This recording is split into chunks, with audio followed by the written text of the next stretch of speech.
दशमस्कन्धः अथ 87तमोऽध्यायः 87th chapter परीक्षिदुवाच முதல்ல ஆனந்த பைரவி அதுக்கப்புறம் வர ராகம் ரேவதி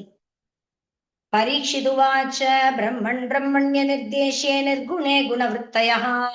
कथं चरन्ति श्रुतयः साक्षात् सदसतः परे श्रीशुक उवाच बुद्धीन्द्रियमनः प्राणान् जनानामसृजत् प्रभुः मात्रार्थं च भवार्थं च आत्मने कल्पनाय च सैषा ह्युपनिषद्ब्राह्मी पूर्वेषां पूर्वजैधृता श्रद्धया धारयेद्यस्तां क्षेमं गच्छेद किञ्चनः अत्र ते वर्णयिष्यामि गाथां नारायणान्विता नारदस्य च संवादम् ऋषिर्नारायणस्य च एकदा नारदो लोकात् पर्यटन् भगवत्प्रियः सनातनं ऋषिं द्रष्टुं ययो नारायणाश्रमं यो वै भारतवर्षेऽस्मिन् क्षेमाय स्वस्थये नृणाम् धर्मज्ञानशमोपेतम् आकल्पादास्तितस्तपः तत्रोपविष्टं ऋषिभिः कलापग्रामवासिभिः परीतं प्रणतो पृच्छत् इदमेव कुरुद्वः तस्मै ह्यवोचत् भगवान् ऋषीणां शृण्वतामिदं यो ब्रह्मवादः पूर्वेषां जनलोकनिवासिनां श्रीभगवानुवाच स्वायम्भुव ब्रह्मसत्रं जनलोके भवन् पुरा तत्र स्थानां मानसानां नीनाम् ऊर्ध्वरेतसां श्वेतद्वीपं गतवती त्वयि द्रष्टुं तदीश्वरं ब्रह्मवानः संवृत्तः श्रुतयो यत्र शेरते तत्र हायमभूत् प्रश्नः त्वं मां यमनुपृच्छसि तुल्यश्रुततपःशीलाः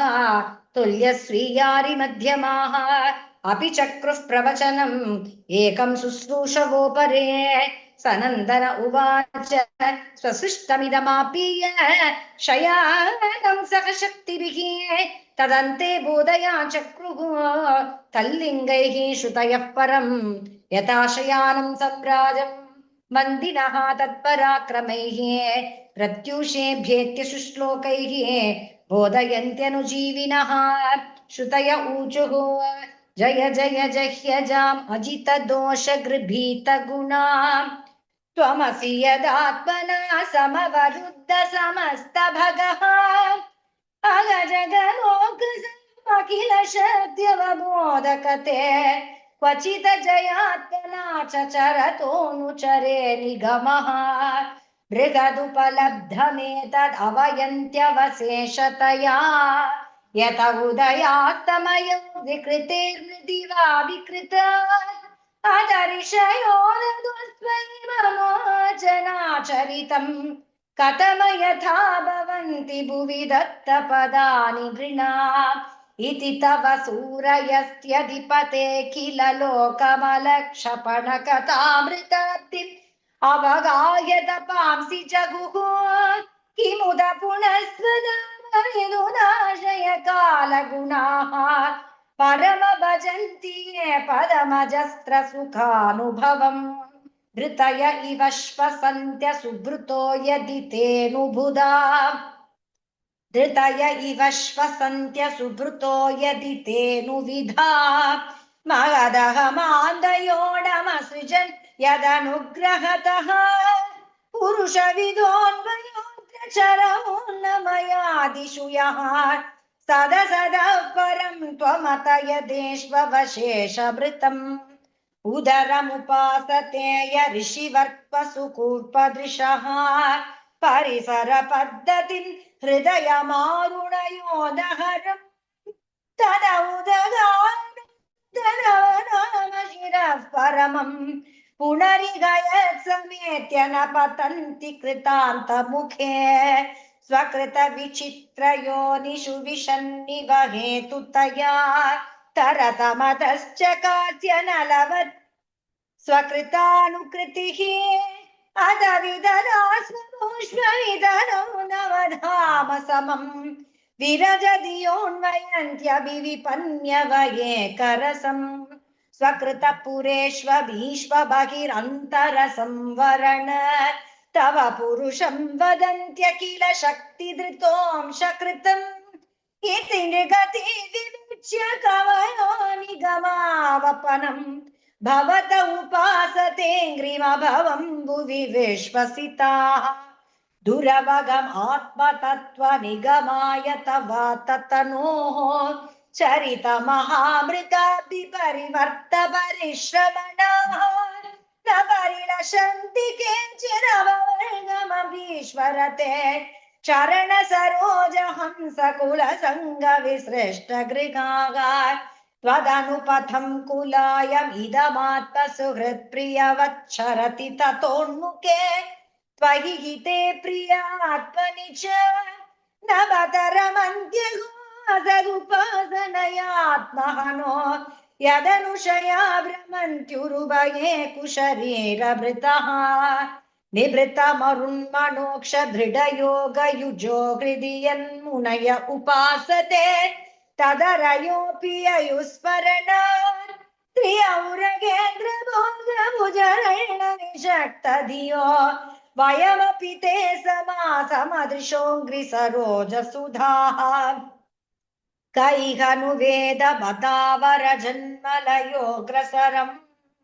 यद उदगादृश्यमनुदेवगणावुभये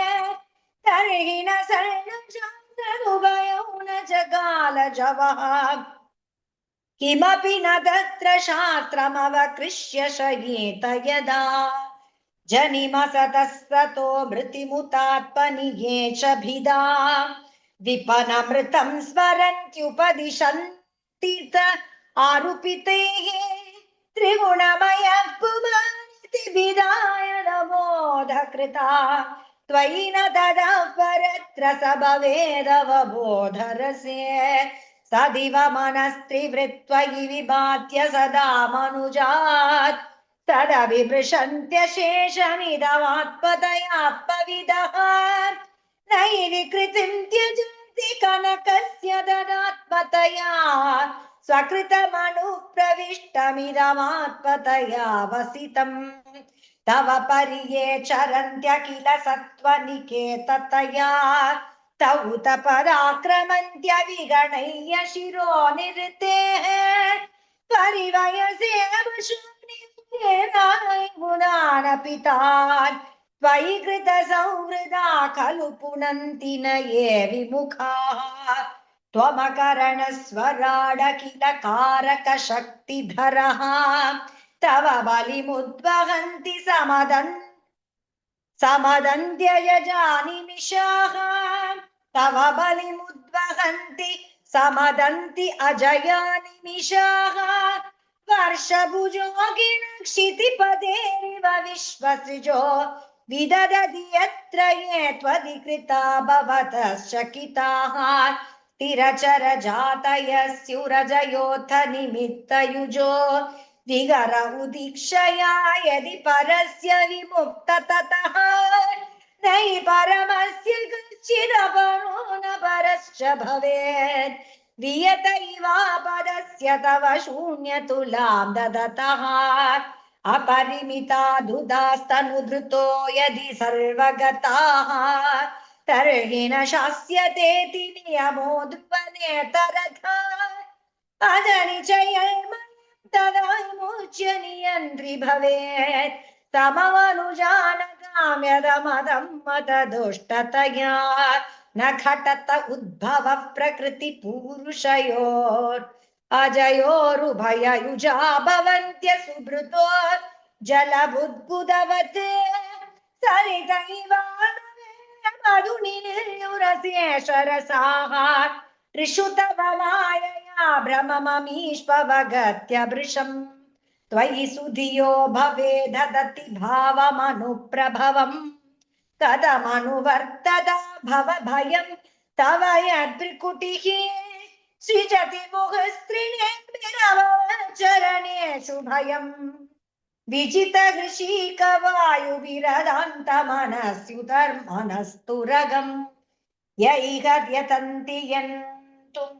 अतिलोलमुपायकिदः व्यसनशतान्विता समवहाय गुरोश्चरणं वनिजैवाकृतकैर्णधराजलदो विजित ऋषिकवायुभिरदन्तमनश्चुरगाम् यैगयतन्ति यन्तुम् अतिलोलमुपायखिदः व्यसनशतान्विता समवगाय गुरोश्चरणम् वनिजैवाजसन्त्यकृतकर्णधरा जलधो स्वजनसुतात्मदारदनधामधरा सुरतैः त्वयि सति किं नृणाश्रयत आत्मनि सर्वरसे इति सदजानतोरतये चरताम् सुखयति कोन्विगस्वविगते स्वनिरस्तभगे भुवि पुरुपुण्यतीर्थ सदनान् ऋषयो विमना विमधाः तौ तभवत्पदाम्बुजकृतो गभिदङ्घ्रिजनाः ददति सकृन्मनस्त्वय्यात्मनि नित्यसुखे न पुनरुपासते पुरुषसारहरावसथा ततहिदमुत्थितं सदिति चिन्ननु तर्कहतम् व्यभिचरति क्वच मृषान तथोभययुक् व्यवहृतये विकल्पयिषि द्वन्द्व परम्परया भ्रमयति भारती च उरुवृत्तिभिरुक्तजडान् न इदमग्र आसन भविष्य ततो निधनादनुमितमन्तरा त्वयि विभाति मृषैकरसे अत उपवीयते नवीन जाति विकल्पपतैः वितत मनोविलासमृतिमित्यवयन्त्यबुधाः स यदजया त्यजामनुषयीत गुणांश्च जुषन् भजति स्वरूपदां तदनु मृत्युमपेत भगः त्वमुत जहासि दाहिरिवत्वच मात भगो महसि महीयसेष्टगुणिते परिमेय भगः यदि न समुद्धरन्ति यतयो हृदि कामजटा दुरधिगमो सतां हृदि गतो स्मृतकण्ठमणिः असुतृपयोगिनाम् उभयतोऽप्यसुखं भगवन् अनपगतान्तकादनधिरूढपदाद्भवतः त्वदवगमीन वेति भवदुत्त शुभाशुभयोः गुणविगुणान्वयान्तर्गीताञ्च गिरः अनुयुगमैवगनुगीत परम्परया श्रवणभृतो यतत्वमपवर्गगतिर्मनुजैः द्युपतय एव तेन ययुरन्तमनन्ततया त्वमपि यदन्तराण्डनिचयाननुसावरणाः कैवरजांसि भान्ति वयसा सगयक्षुतयः त्वयि फलन्त्यतन्निरसनेन भवन्निधना। श्रीभगवानुवाच इत्येतद्ब्रह्मणः पुत्रा श्रुत्यात्वानुशासनम् सनन्दनमथानर्जुः सिद्धा ज्ञात्वात्मनो गतिम् इत्यशेषसमाम्नाय पुरा उपनिषद्रसः समुद्रितः पूर्वजातेः व्योमयानैर्महात्मभिः त्वं चैतद्ब्रह्मदायात् श्रद्धयात्वानुशासनम् धारयन् चरगां कामं कामानां वर्जनं नृणाम् श्रीशुक उवाच एवं सर्षिणादिष्टं गृहीत्वा श्रद्धयात्मवान् पूर्णश्रुतधरो राजन् आह वीरव्रतो मुनिः।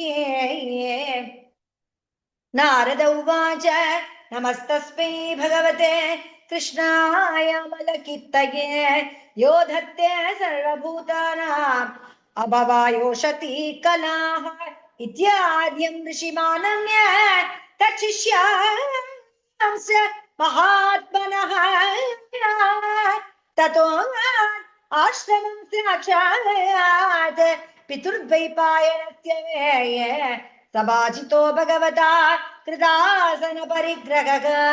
तस्मै तद्वर्णयामास नारायणमुखाच्युतम् इत्येतद्वर्णितं यन्नः पृष्ठकृतस्त्वया यदा ब्रह्मण्यनिर्देशे निर्गुणेऽपि मनश्चरेत् योऽस्योत्प्रेक्षक आदिमध्यनिधने यो अव्यक्तजीवेश्वरो यस्पृष्ट्वेदमनुः प्रविश्य ऋषिणा चक्रे पुरशाक्तिताः यं सम्पद्य जहात्यजा मनुष्ये सुप्तकुलयो यथा तौ कैवल्यनिरस्तयोनिमभयो ध्यायेदजस्रं हरिम् इति श्रीमद्भागवते महापुराणे पारमहंस्यां संहितायां दशमस्कन्धे उत्तरार्धे नारद नारायण संवादे वेदस्तुतिर्नाम सप्ताशीतितमोऽध्यायः। श्री अरण्ये नमः, श्री अरण्ये नमः, श्री अरण्ये नमः। सर्वत्र गोविन्दनाम संकीर्तनं गोविन्दा गोविन्दा। प्रेमिकेन्द्र सद्गुरुनाथ महाराज की जय, वेद माता की जय।